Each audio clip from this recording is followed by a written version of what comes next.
सेना के MI-17 V5 helicopter ने सीडीएस विपिन रावत को लेकर सुल्लूर एयरबेस से उड़ान भरी थी और फिर कैसे उड़ान भरने के चंद ही मिनटों के बाद हेलीकॉप्टर दुर्घटनाग्रस्त हो गया, पूरा देश सहम गया। सिलसिलेवार पूरा घटनाक्रम आपको बताते हैं। इस तस्वीर ने पूरे देश को झकझोर दिया है। दुनिया के सबसे बेहतरीन हेलीकॉप्टरों में शुमार सेना का MI-17 V5 हेलीकॉप्टर इस तरह दुर्घटना का शिकार हो जाएगा, किसी को भी यकीन नहीं हो रहा। MI-17 VI हेलीकॉप्टर ने सुबह 11:47 पर सुल्लूर एयरबेस से उड़ान भरी थी। इस हेलीकॉप्टर में सीडीएस विपिन रावत और उनकी पत्नी मधुलिका रावत समेत 14 लोग सवार थे। जानकारी के मुताबिक CDS Vipin Rawat Wellington military college जा रहे थे।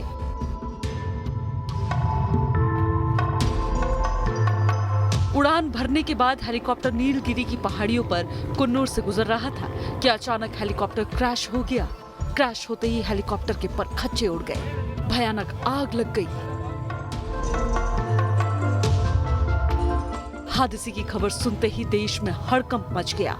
हेलीकॉप्टर में क्योंकि सीडीएस विपिन रावत सवार थे, इससे देश की चिंता बढ़ गई। दोपहर 1:15 बजे वायुसेना ने ट्विटर पर बयान जारी किया और हेलीकॉप्टर हादसे की जानकारी दी। हेलीकॉप्टर में सीडीएस विपिन रावत के सवार होने के बारे में बताया। इसके बाद हादसे की तस्वीर भी सामने आने लगी। पूरा देश इन तस्वीरों को देखकर हिल गया।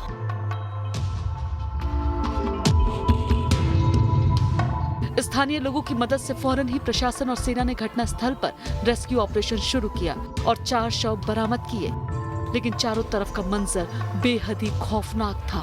हेलीकॉप्टर में आग की लपटें उठ रही थी।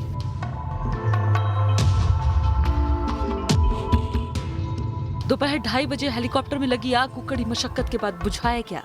पहाड़ी इलाका होने के कारण स्थानीय लोग ही पानी की बाल्टियों से आग बुझाने की कोशिश में जुटे रहे। 6 एम्बुलेंस की टीम को भी मौके पर भेजा गया, जिसने पहुंचकर घायलों को अस्पताल पहुंचाया।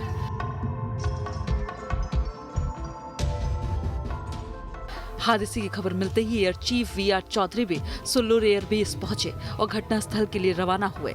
उधर तमिलनाडु के चीफ मिनिस्टर MK स्टैलिन भी चेन्नई से कोयम्बटूर के लिए रवाना हो गए। हेलीकॉप्टर हादसे से दिल्ली में भी हलचल तेज हो चुकी थी। रक्षा मंत्री राजनाथ सिंह संसद पहुंचे, लेकिन तब तक एक और खबर आ गई कि हादसे में 11 लोगों के मारे जाने की आशंका है। इस खबर से देश को बड़ी अनहोनी की आशंका होने लगी। करीब 4 बजे रक्षा मंत्री राजनाथ सिंह दिल्ली में सीडीएस विपिन रावत के घर पहुंचे और वहां कुछ देर रुकने के बाद संसद की ओर रवाना हो गए। माना जाने लगा कि रक्षा मंत्री हेलीकॉप्टर हादसे पर संसद में कोई बयान देंगे। शाम 4:42 पर आर्मी चीफ मनोज मुकुंद नरवणे भी सीडीएस विपिन रावत के घर पहुंचे और परिवार को हादसे की जानकारी दी। शाम 4:50 एक ऐसी खबर आ गई जिसने देश को सहमा दिया। खबर आई कि हादसे में 13 लोगों की मौत हो चुकी है और DNA टेस्टिंग से शव की पहचान की जाएगी। हालांकि हेलीकॉप्टर में 14 लोग ही सवार थे। Team news nation.